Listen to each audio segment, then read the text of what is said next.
Good morning, everyone. Good morning. A few announcements before we get started, and then I'm going to immediately ask Carol Torres to come up and make an announcement. I want to make sure to do this early because I want you to have time to talk about a project she's working on. So today we'll be talking about the latest Synod document from the North American Continental Phase, which has come to an end. Next week begins 4 weeks on St. Paul that friend and colleague Justin Brinkley will be presenting on. You might have remembered him from his series on the Bible earlier this year. He is outbound to pursue a master's degree at Boston College and then the world, so I wanted to take advantage of his last few months here. So he'll be doing 4 weeks on the writings, but really the life and teaching of Paul, writer of most of the books of the New Testament. So I look forward to learning a lot from him, and I anticipate that you will as well. Then in June, Victor Judge will be coming to discuss Claire Keegan's latest book, which title eludes me at this time. But if you remember reading Keegan's text with us in Advent, I think you'll find this to be right up your alley. So he'll be here for all 4 weeks of June to guide us in that study.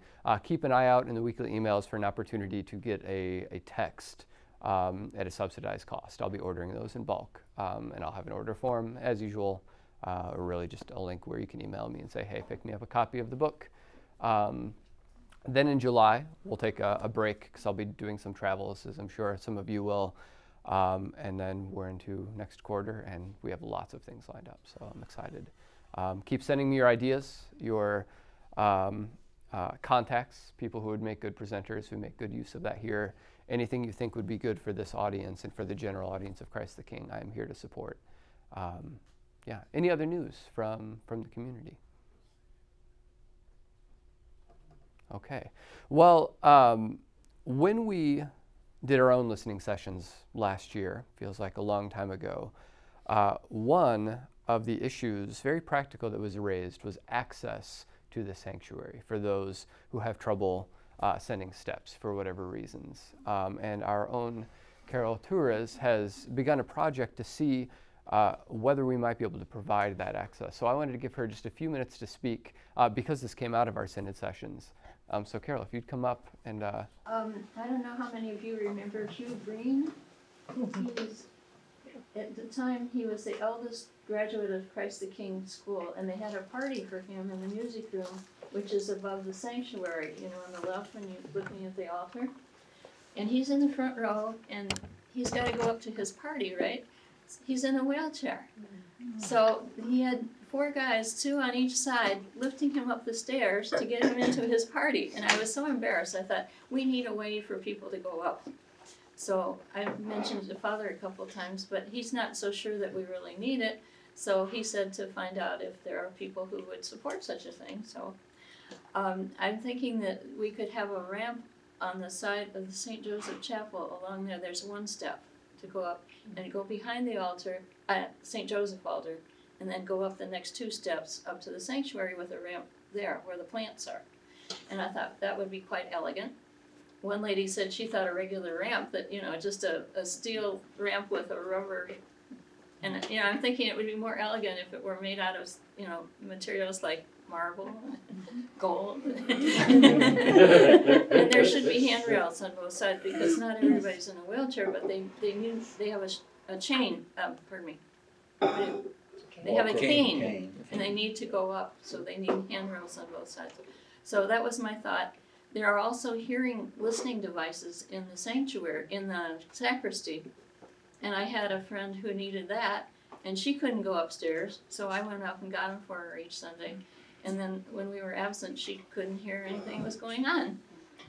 These listening devices go straight from the speaker, from the priest, from his microphone, right into the listening device. So it was clear as a bell, she said. And I thought, wow, that's great. So we have need of, and then Lucia, the music director, she had a cart, and it was heavy, and they needed to get it up to the sacristy. And she said that she really wished that they had a ramp. So that's my spiel. I'm not sure where If people want to support this, I think it's a good idea. What's a good next step for you could, I guess, send me a note to my email, and my email is carolturris@gmail.com. Turris is T-U-R-E-S. So just carolturris@gmail.com. Send me a little note if you support this idea, and I'll take it on over to Father. And you'll be presenting at the parish council at some point? Yeah, I'm supposed to. Okay, so if you think this is a good idea, do send Carol an email, or you can send it to me and I will pass it on. But it sounds like she's looking for signs of support. Yes, Mary Lou. Carol, I just want to say thank you for taking this forward. There were many people who put that in our synod, in feedback. It was in there. Oh, good. And the hearing piece, but also not having access for those who had issues. If you have a deacon who has surgery and needs a wheelchair, he has to give up his ministry until he's all healed. Well, no, he could go up the ramp. Okay. Thank you, Carol. Thank you. All right, let us begin this next part of our session, the bulk of it, with this prayer, the prayer that Pope Francis offered to the Church and the prayer that has guided all of the listening sessions that we ourselves prayed several times last year as we gathered as the synodal body. And go ahead and pray with me. We stand before you, Holy Spirit, as we gather together in your name, with you alone to guide us. Make yourself at home in our hearts. Teach us the way we must go, and how we are to pursue it. We are weak and sinful. Do not let us promote disorder. Do not let ignorance lead us down the wrong path, nor partiality influence our actions. Let us find in you our unity, so that we may journey together to eternal life and not stray from the way of truth and what is right. All this we ask of you, who are at work in every place and time, in the communion of the Father and the Son, forever and ever. Amen. If a friend or a colleague, maybe a coworker, came to you in this most unlikely situation and said, I hear that the Catholic Church is doing synodality now. What is that? What would you say? You're on the elevator going up. You have 30 seconds. What is this synodal or synodality that we keep talking about? Maureen? Listening to the people, the church. Listening to the people. And you see your friend nod and say, yeah, that seems like a good idea. Okay. Any other terse definitions of what we mean or what we're trying to mean by the synodal journey or synodality? I thought it was a gathering of bishops who are going to listen, or people anyway, or clergy who are going to listen to these ideas that have been sent up from the parishes. Yes. So again, this key theme of listening, and the sort of practical question is, how do bishops listen to people? Right? How do bishops, which are the heads of our church, who together form, the magisterium, the teaching authority of the church, how do they listen to normal people, normal Catholics? Part of an answer to that, part of Pope Francis's great experiment, is the synodal path, creating small listening sessions that then create fruits that are then passed on to another listening session to reflect on, a bit like the game of telephone. And we place a lot of faith in the Holy Spirit, I think, to help that message get passed along. And so we're at a key point in this past year's, or it's a 2-year journey of synodality. And so I thought it would be a good opportunity to reflect on where the whole church is with respect to the synodal path as we head towards a 2023 Synod of Bishops. The Synod began with this, a gathering of the bishops, and will terminate the next phase with another gathering where they will reflect together on what they have heard. This is what Pope Francis offered us at the very beginning, his own definition of the path of synodality. He says, by journeying together and reflecting together on the journey that has been made, the Church will be able to learn through her experience which processes can help her to live communion, to achieve participation, to open herself to mission. Our journeying together is, in fact, what most effectively enacts and manifests the nature of the Church as the pilgrim and missionary people of God. So Francis is trying to plant a deep metaphor in our minds.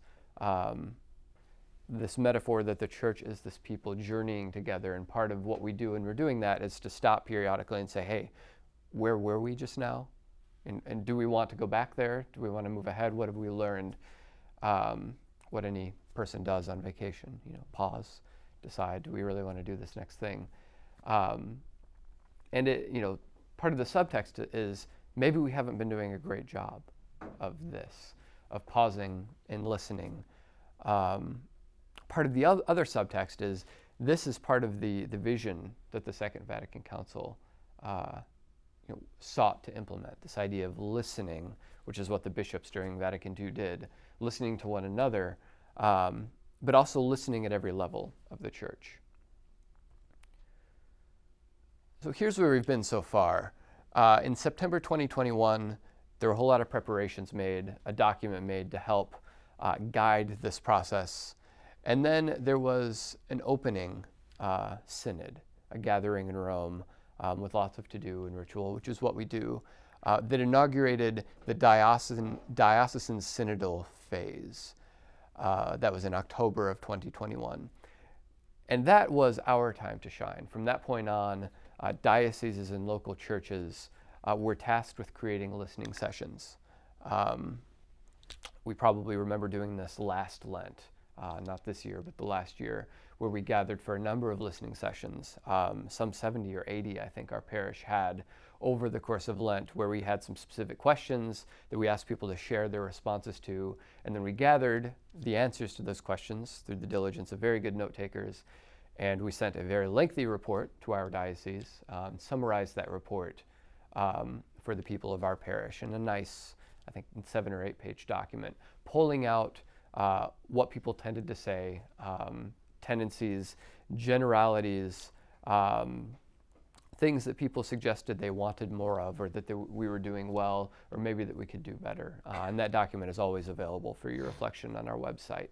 Among which propositions was creating greater access for those who needed it to the sanctuary, among lots of other things. The bishops, each of them, then sent their report, their summary of the summaries of all parishes in their diocese to Rome, where Rome had the great work of reading all of those and summarizing those. And so we have summaries upon summaries upon summaries. And from those were created another guide for conversations that were sent back to groups of bishop and what became known as, or what is known as, the Continental phase. There won't be a test on this, so you don't have to remember it. I think the Roman Catholic Church invented bureaucracy. But again, how do you get bishops to listen? There does need to be kind of a process. And so the North American bishops, as part of the Continental phase, that is the bishops of Canada and the United States, then spent the last year doing more listening. And that's what we're going to talk about today, what kind of listening they did and where it's going to take us, because the result of that was making final recommendations to Rome, what the people of North America would like to see in the final synod document, sort of these final reflections. I have a question. Yes, Did please. other churches in Nashville do the synod listening sessions like Christ the King? Because I have some friends from other churches that are like, I've never heard of that. What's that? It's always Curious. difficult to make things happen for all people. Every parish received a designated synod person. Here, that was me. And every parish was responsible for having at least one listening session. Some parishes had one listening session where they gathered everyone or invited everyone to come to say their version of the parish hall, and they had tables. If there was only one, maybe not everyone heard about it. We had several sessions weekly. So instead of gathering, 100 people for just one session, we tended to gather 10 to 20 people, for 30 sessions. And then we had some more specific targeted sessions. We had, I think, the only LGBTQ session that is a listening session for folks who felt marginalized because of their sexuality or their allies. Probably one of the bigger sessions we had. We had a session for, quote, disaffected Catholics, people who had been away from church. We even had some sessions with some other churches. I don't know that other parishes went to these lengths. But I do know that the results of our listening sessions ended up in that final diocesan document. It's a good question. Other questions at this point? Okay. So this is what the last year, the synodal path of the last year has looked like. Each ordinary, that is the bishop, a religious superior, selected 4 to 5 delegates to participate in the continental phase. So these are 4 to 5 representatives of each diocese, really, and other groups, some schools, some universities, things like that, for a total of 931 delegates, pretty much split down the middle, if we're doing it that way, between men and women. Yes, Maureen? Were you a delegate? I was from our not a diocese? delegate. You were not? And I did reach out and ask who the delegates were and for some more information. I didn't get very clear information, but I believe Brad Pepper, the Director of Adult Faith Formation for the diocese, was part of this process. Yeah, it's a good question. So these 931 delegates, of whom 391 were lay women, 235 laymen, 76 deacons, 148 priests, 77 women religious, 4 non-ordained men religious, and 146 bishops.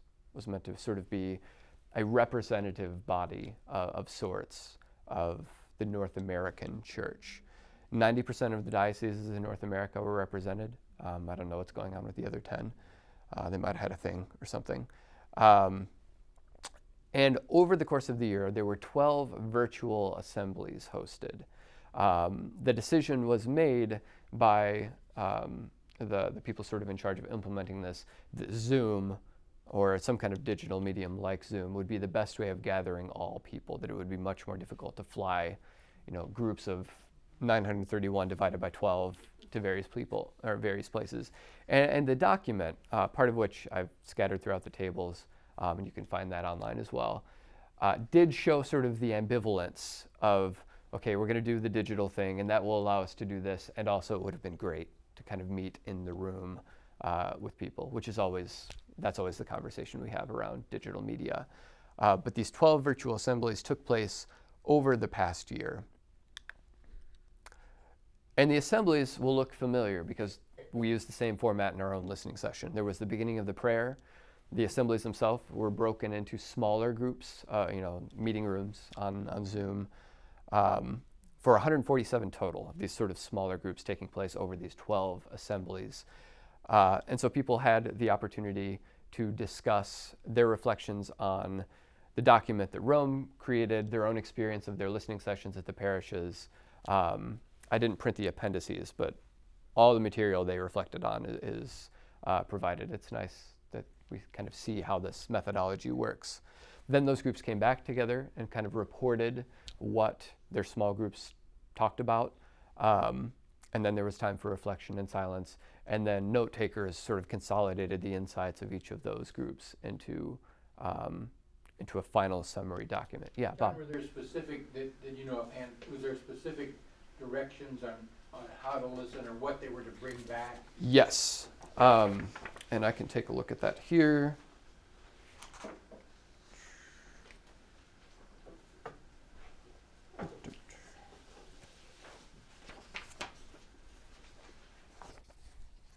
This is not in your handout. I decided to save paper and not print the appendices. These are the questions that the listening circle, the smaller groups, reflected on.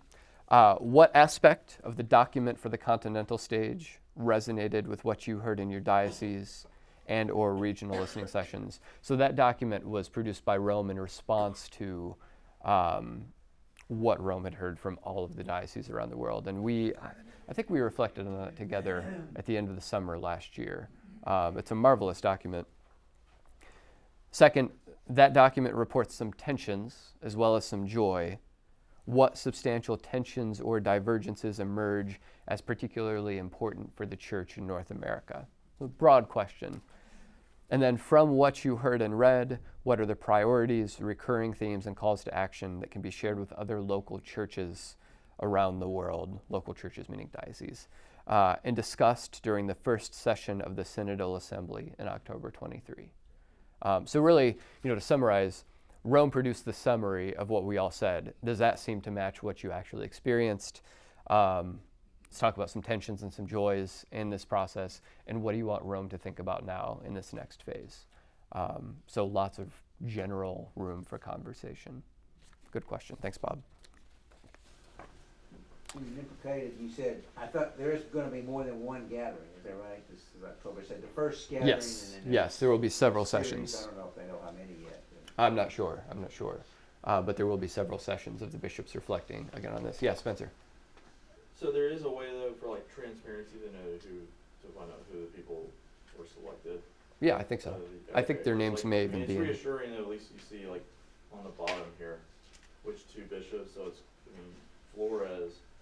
If that's him, if it's Flores here, that means he's the one representing for U.S.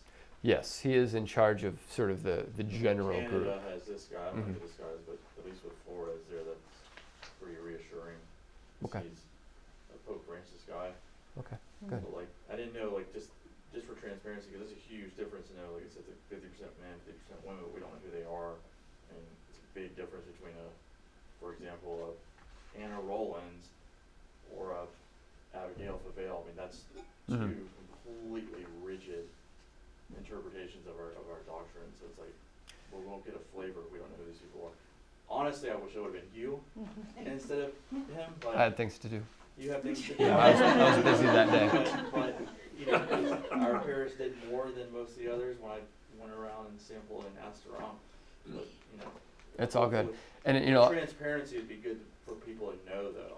Perhaps, I don't imagine what it would look like to profile every one of these 900 people and try to rank order them according to any kind of theological or political spectrum. But knowing who they are, I think, this is a public kind of gathering.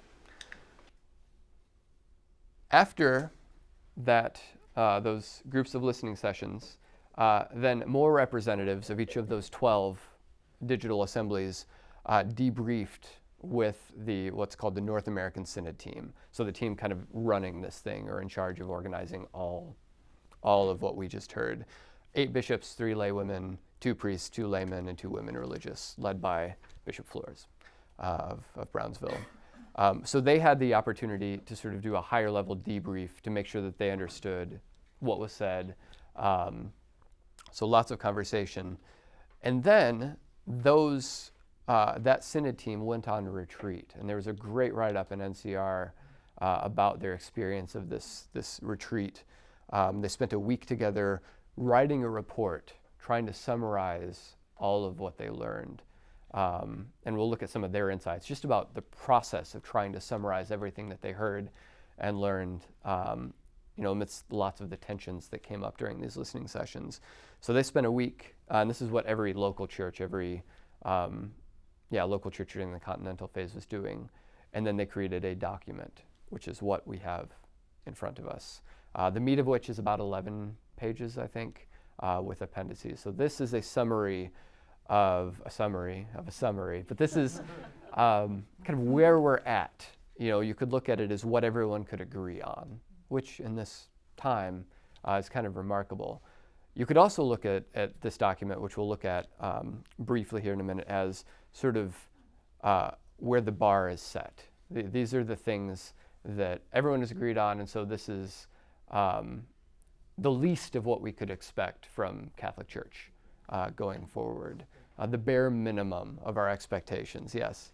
I think setting the bar is a good thing, because what it'll do is set it in place, because in 2 or 3 years from now they'll say, let's ask the question again. And if they listened the first time, we will say, let's build on it. If they didn't listen, or if they didn't listen, we will say, you didn't listen. Yeah. And so there'll be if they continue doing it, it has the opportunity to grow. Yeah. You know, I was discussing this process with a friend of mine who teaches at Father Ryan. And he reflected that as he tried to describe this to his students, you know, they all were not shy to say that this is really boring stuff. And he came back and said, yes, it is. You know, it is very boring. You know, thinking about what your thoughts are, you know, talking about the context of a conversation, this kind of meta stuff is very boring. And yet it's very important because it does allow us all to agree on some basic parameters moving forward so that we can go back and say, hey, we actually agreed on this and you haven't lived up to your end of the bargain. It's not very exciting to discuss with your partner who's going to do the dishes, right? But that conversation is important. So a month later, you can say, hey, we talked about this. You're going to do the dishes. And then you can move on to actually living. And I'll point out, this is in the document, but as this team reflected on them trying to sort out what they had heard and learned and how to summarizing it, the key word for them was messiness. The messiness of synod, the messiness of church.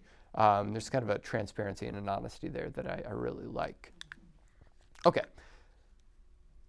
So let's look at what this document says. I've summarized it here in a couple of slides. And we remember that there are these three key terms or ideas or deep metaphors that have been guiding the synodal path. Anyone remember what they are? Yeah.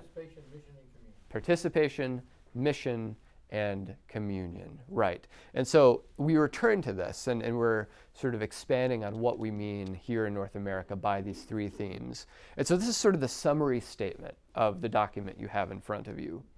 By our common baptism, we are each called by God and gifted by God with dignity.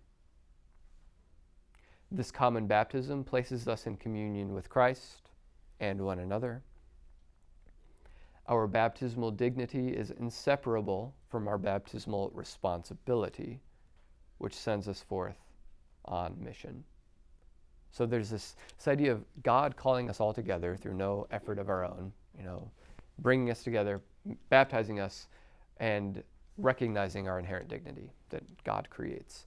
And this places us in communion with one another. It's sort of just a de facto status. Because we're baptized, we are in communion. But that status then means we have to live accordingly. We have to be what we are, in a sense, live up to this image. And so these ideas of dignity, responsibility, and mission are trying to form how we understand what we're doing here on Sundays and what we're doing the rest of the week as the people of God. Note also that this is relatively ecumenical, right? There's no notion here of the ways that our baptized communities are separated. At least at this high up in the document, we're talking about baptism, which we share with lots of other Christian churches.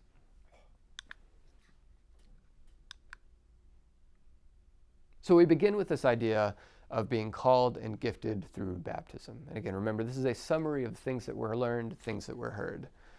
And I've just pulled some what I think are helpful quotes from the document. There's more here. First, and this comes through a number of times in the document, this idea of co-responsibility, a key word here. The responsibility of ministry is not just for priests, but for each baptized person. And the document will say, and there is a priestly ministry that priests do, but that goes along with it is a co-responsibility for the church that goes along with what lay people are meant to be doing as part of this baptismal vocation. On women, we have come a long way, but we deplore the fact that women cannot invest themselves fully. Okay. We deplore the fact that women cannot invest themselves fully. This document is not a practical document. That is, it doesn't make very practical judgments or sort of policy decisions. But we can all think about the kinds of things that we've talked about, from women deacons to who has authority in the church to make decisions, who has administrative authority. And the document alludes to this. And it being a common theme in every listening session at every level. Yeah, Bob? I'm really impressed by that the verbiage or the wording rather in the second one, that part, women cannot invest themselves. It's not, we cannot invest women. Right. I just, that just to me is amazing that it was written that way. Right. It creates the image of women who want to Yeah, invest themselves and are prevented women's from. agency rather Right. than women as objects. Agreed. Agreed. Also, on youth and young people, we, that is, youth and young people, are often perceived as the future, but we are also the now of the church. I've been called out a number of times by our own Kathy Skinner. Whenever I've said things like, we should, the young adults are the future of the church, and so she'll say, no, they are the church, and that's, this document echoes that sentiment that we don't treat children and young adults like they will become Catholics, like they will gain baptismal dignity and participate in mission. They are that right now. And then finally, on formation, a desire for a deeper formation, which would allow us to present the beauty of our faith rather than a list of rules, to go deeper and underneath it and be formed in a way that allows us to present the hows and whys. How do we go about becoming a people that have a disposition of listening, of being synodal, of putting listening first? In a way, this is kind of brand management. When people think of Catholic, do people think of like, oh yeah, they're really good at listening to like what's going on and then reflect? Right, which would seem to be a problem. So this deep metaphor of a listening church. How do we form people with the expectation that that's just what we do? Instead of following a list of rules that allow us to be good little boys and girls that our Heavenly Father will reward us instead of punish us. Instead, how do we be family? A family that listens. Okay, so this is the first major theme, this idea of being called and gifted through baptism. Any insights before we move on to the next of three? Yeah, Sorry, Bob. I'm talking too much. No, you're not. It really takes the word obedience. I love your comments at the end, because it takes the word obedience and brings it back to its root meaning. Right. To obedire, to hear. Right. To listen, rather than to bow down. Right. The spirit of kind of mutual listening, in any kind of interaction where we're in a healthy community, even where there's hierarchy, it works because everybody respects one another's voice. And everybody has a voice at the table, even if there is someone who ultimately has to make a decision. Absolutely. Other thoughts? Yeah, Carol. I think back to 1950 and how the people all sat in the pews and they didn't sing, they maybe didn't even listen, but they were expected just to be non-participating Catholics. And how we have come with Vatican II, where you have your baptismal dignity, and then now to the Synod, where we're starting to listen to each other. Yeah, there does seem to be some progress. Yeah, well, today's gospel, we're supposed to be sheep and follow the shepherd. Yes. And we think of the bishop as a shepherd of, the parish, the diocese or whatever, but the shepherd needs to actually listen to the sheep. The sheep may want to go a little different direction than where the shepherd wants to take it. Right. I had a marvelous conversation with two young women who are going to be confirmed at the 11 o'clock Mass in just a few short minutes. And we were reflecting on this gospel and talking about how difficult it is to hear the voice of God and to know that that's what you're hearing.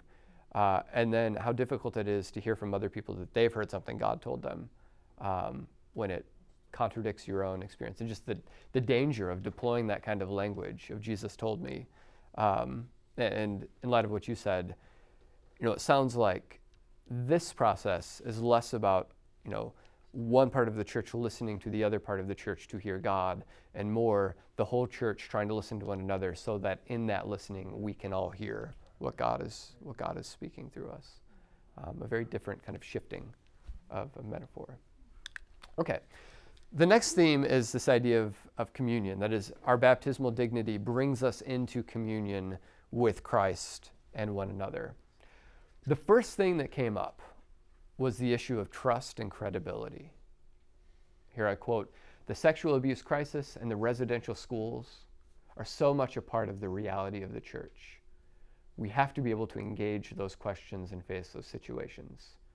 So there's a call for greater transparency, greater accountability, and again, this idea of co-responsibility. There's a palpable sense, I think, in the document that trust has been so completely eroded that it's difficult to know how to rebuild it, what life looks going forward, and maybe even a notion, though maybe I'm putting this into the text, that we can never go back to a place that we were before, where we sort of implicitly trusted without being suspicious. That doesn't seem to be the world we live in anymore.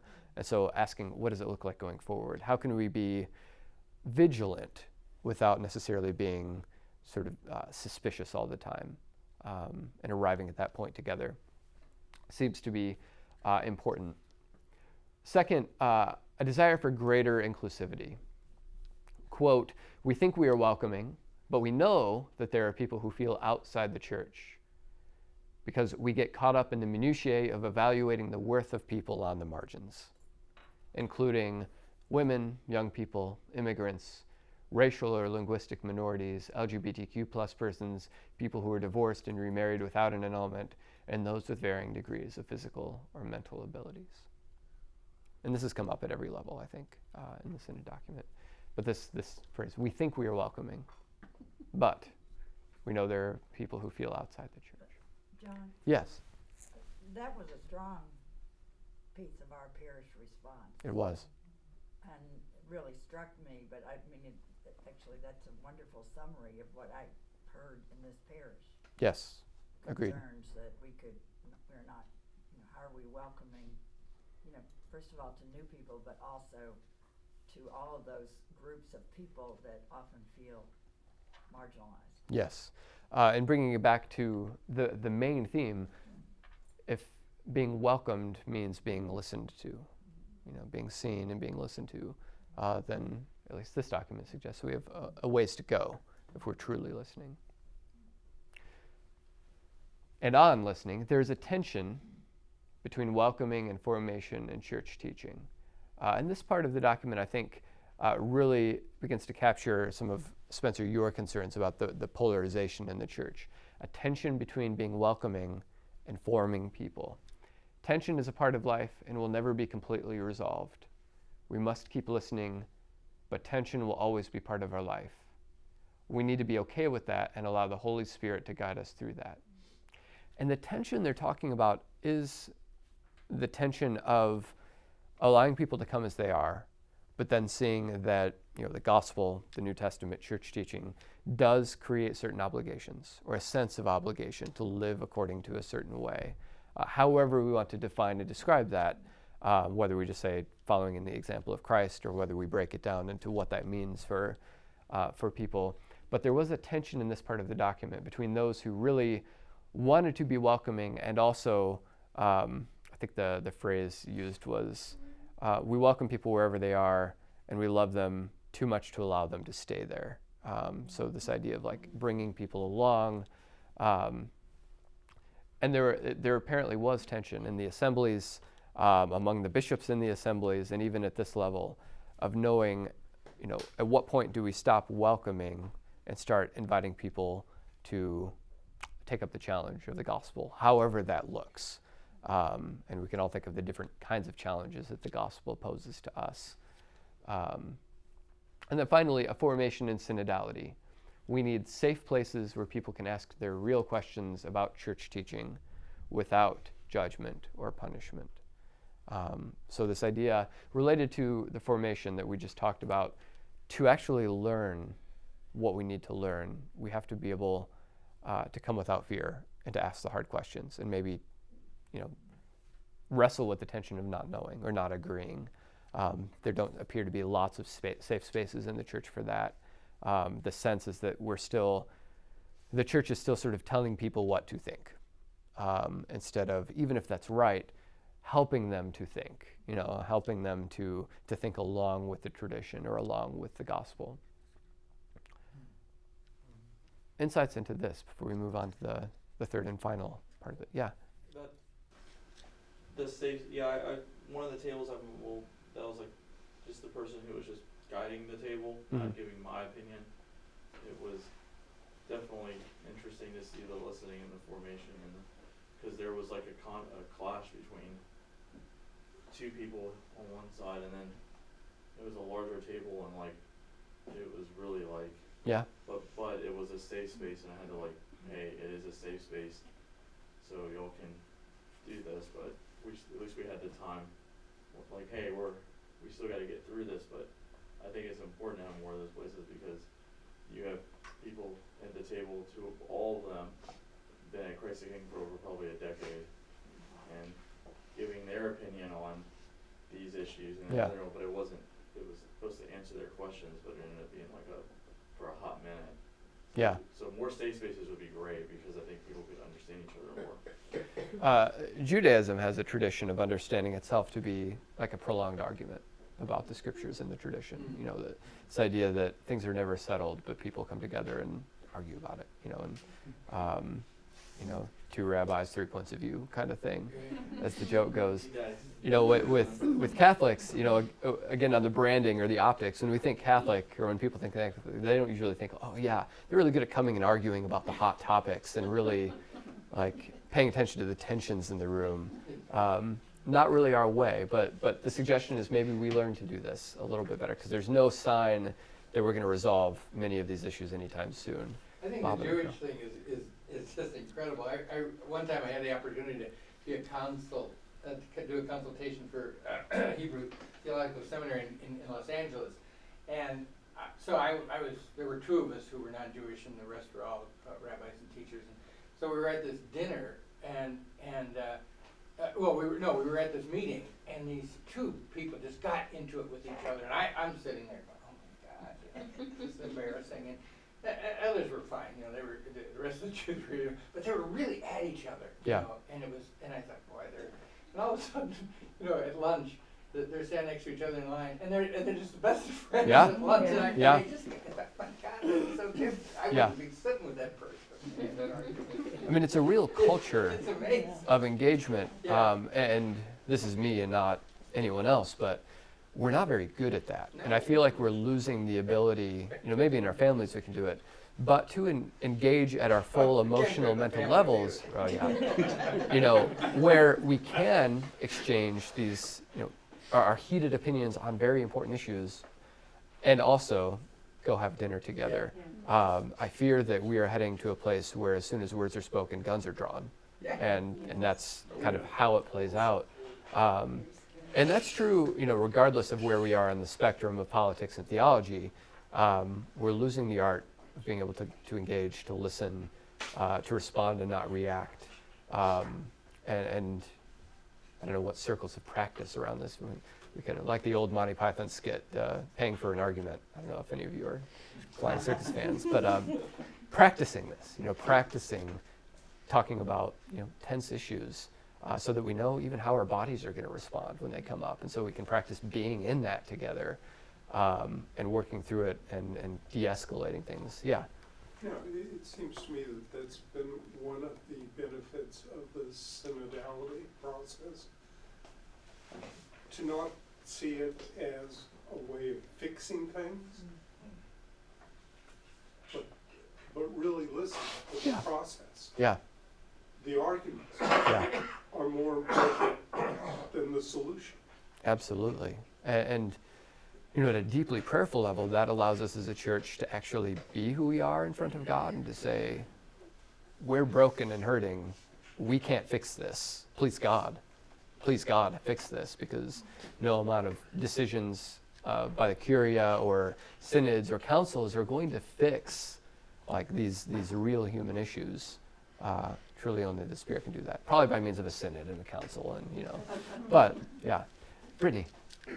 So part of me, I'm excited for a lot of this because I feel like these are good points and everything I want to hear. But on another part, it makes me really sad because what about the people that were Catholic and that say they're not Catholic anymore and we will never get back in the church? Like, is there a plan to try to invite them back in or to apologize or to say, like, because honestly it takes everybody in a parish really to work towards that. Yeah, and I think this idea of trust and credibility, of recognizing where we corporately have gone wrong and sort of taking responsibility for things I didn't do, but it's part of our history, part of who we are. I think the first step is recognizing that so that people know, even if they don't come back, at least they know that this is a little toxic, or at least they know why I stepped away. At least it's understandable. Even if they wish I was back, at least it's understandable that I would leave. And I think we're at that point with anyone connected personally to the sexual abuse crisis. I don't think we would blame anyone for just walking away if they had friends, relatives, themselves personally. I think we all see that can create some fault lines that are really difficult, maybe impossible to heal. But I think it goes beyond that. All right, let's move on to the third, and then hopefully we'll have a little bit of time to talk some more about our general insights. The third sort of these themes, again, is mission, that our baptismal dignity, in addition to putting us in communion with one another, also gives us a mission to the world, sends us forth to be the church to the world. And this document drew on the document that came out a year ago in August, summarizing the synod at that point. The idea was enlarging the tent. That was the metaphor for that document, that we have to make the tent of the church bigger. And so I quote, "The importance of authentically listening to each other and reaching out to the peripheries, expanding our tent," and here I think it's touching on what you mentioned, Brittany, "expanding our tent and embracing the reality that there is a place for everyone in this church, and that Jesus wants everyone to know him and to receive his love." There is a place for everyone in this church. Second, the idea of a church in the world, and here's a tension that's not resolved. There are tensions between letting the popular culture enter into the life of the parish. There is a tsunami of culture threatening to overwhelm us. So that's one quote from the discussions. Versus, and that's my versus, I see this as being different than, we don't live in Christendom anymore. We need to recognize that so we can move forward. This should involve partnering with others. What does ecumenism look like right now? How can we work with people of other faiths? So this real sharp tension between people in the church who see the church as being a place to recover from, heal from, be safe from what they experience as being a pretty toxic culture, a pretty problematic culture, and being afraid that some of that's going to come into the church and make it not so safe anymore.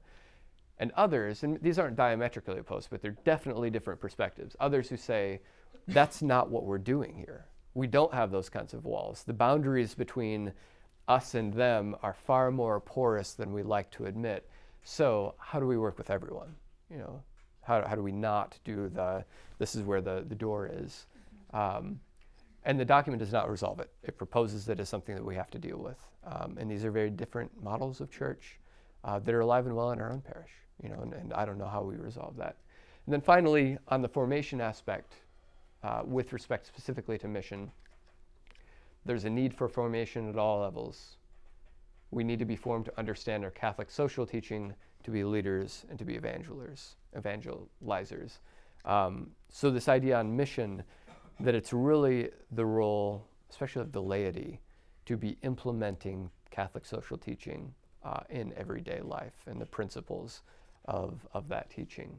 And to be formed to understand that as sort of the basis of our missional attitude.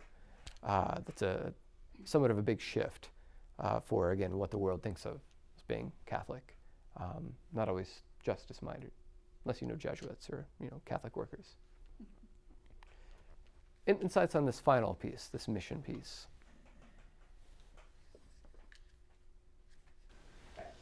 All of them have really excited me, except the very last one. And my sense is that mission got the sharp shift. And when I'm talking about the last one, I'm actually talking about that last paragraph. That doesn't say anything to me. Yeah. And I think there's so much to say, but I'll bring up my soapbox. But in our parish, we've got pastoral care covered, we've got formation covered, we've got liturgy covered, we've got education covered, but we don't have social mission covered. In terms of staff members. Sure. That's what I'm talking about. Sure. Yeah, there's lots we could say about this. And all I would say, and this is again me and not the document, but when we're talking about mission, reaching out, there may be a sense here that we need to make sure our own house is clean before we, start sending people out, that maybe some of the tensions and the problems we've highlighted, if those aren't resolved before, we sort of go to the world, we won't be able to do that effectively. I don't think that should prevent us from the kind of formation they're talking about. Also, this might not be a great pull quote, so I encourage you to read it and see if there are other things that do excite you. But read the document and see if that suspicion that maybe mission gets the short shrift is accurate. I think you may be right. Okay. Yeah.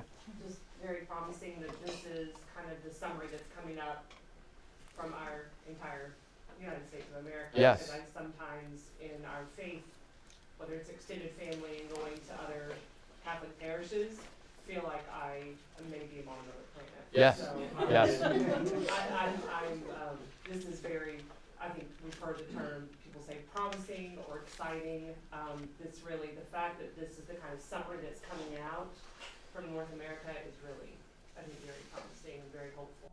Yeah, and I think the transparency of the methods that they use show that it isn't this committee deciding like, oh, this is what we should do, that they really did spend some time sifting through what they heard and what we have all said. And, we can recognize this, if we had another week, we would compare this with our own synod, findings. But I think we'd see overlap at every level, and I do find that to be promising, even as sort of this is the bare minimum of what we can expect from the church from now on. So let's do that. Well, I think one of the things that, talking about or going back to where the two Jewish guys were having this god-awful argument, and then they went to dinner. Neither one of them got thrown out of the Jewish organization, the Jewish church. For fighting? In the Roman Catholic Church, if you ain't here, you don't go to communion, you can't come in here. And that doesn't allow for going to dinner together. Yeah. So I think that's a short, on the last statement you had up there on mission or whatever it was, that's the short side of what we do or don't do. Yeah, I think about that a lot in terms of family dynamics and the kinds of families that, reward and punish frequently, and the kinds of families where that doesn't seem to be needed as much, the sort of intrinsic rewards. If you do this, then I'll give you this, or if you don't do this, then you won't get this, which I never do. Right, guys? But it's right, of course not. Yeah. It sounds like more acceptance for hashing out opinions versus less acceptance for hashing out opinions. Yeah. And I think, we encounter this. I mean, there are teachings of the church that seem fairly non-negotiable. Like we're going to go up at Mass and we're going to profess the creed together. And we recognize that part of what it means to be this body is to be able to do that with some amount of truthfulness, to be able to confess that. But the process of getting there, I don't think we always pay attention to, and that we may all be at different levels with what we mean when we say these words, or we may be struggling with some aspect of it. And we don't seem to anticipate that as ever being a problem, or rather, we see it as a problem instead of an opportunity to deepen our reflection. Yeah, Carol. I think that if we had a church that had small listening groups, it would be attractive to other people. And you'd have like the first century where they were adding to the church many people day by day because they liked this idea of this fellowship in this small group. So I think maybe when we do the synodality, and if we do it right, people will find that it's interesting and attractive. We can easily invite our neighbor and say, hey, we've got this great group, do you want to come see? Yeah. I want to move on because I have to get up and go to a confirmation. There were some reflections from the bishops who participated in this that I thought were particularly interesting. So we had 146 bishops from Canada and the US participate in these 12 digital assemblies. Some of them, a minority, sat in on groups of lay people, religious, but some bishops met only with other bishops in their smaller group. And this, I don't know how they decided who did what. And they both appeared to be fruitful. Some bishops said for some people, the listening session was the first opportunity they had of ever speaking directly to a bishop, being able to be in sort of this listening circle and let some of the power of his office, sort of dampen the glory of it so that you could actually interact. Leading to this question, has the church been so organized that it becomes difficult to speak to it? And here I think the church is standing in for the hierarchy. The church has organizationally isolated itself from the people of God. It's a powerful statement. But then some bishops who were with other bishops had this to say: it has been rare for bishops to have an opportunity to listen to and share with other bishops about their synodal experiences. It is rare for bishops to share with one another. That seems to be a problem, right? I mean, especially if you gathered last fall for our discussion of Vatican II and how powerful it was for these bishops to spend these months with one another, and how that experience transformed the church, gave them a sense of their own voice. Our bishops apparently don't talk to one another. They don't listen to one another. Carol. It wasn't a 30-minute session. It was like each session was 60 minutes. So if you got that amount of time, so you got enough space to speak. Yeah.